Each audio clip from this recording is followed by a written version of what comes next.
Kenya signed an agreement and is a member, a constituent party of Kenya Kwanza Alliance.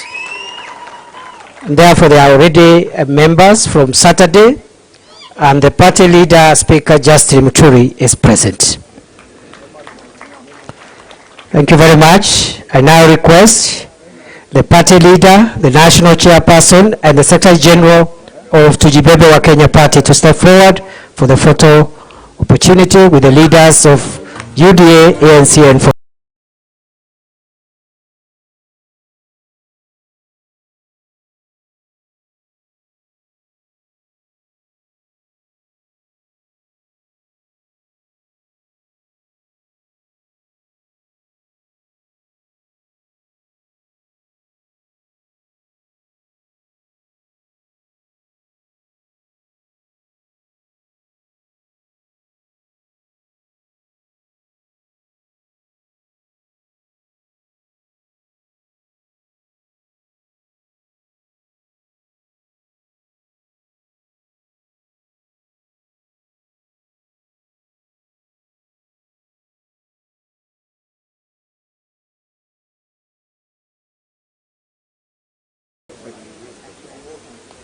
all of them in one. We don't have a copy? No.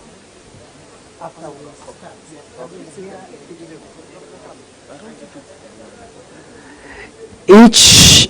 Each of the parties that are joining Kenya Kwanza Alliance today will get one original copy of the agreement they have signed after it has been stamped and commissioned in accordance with the requirements of the third schedule of the Political Parties Act of 2011 as amended.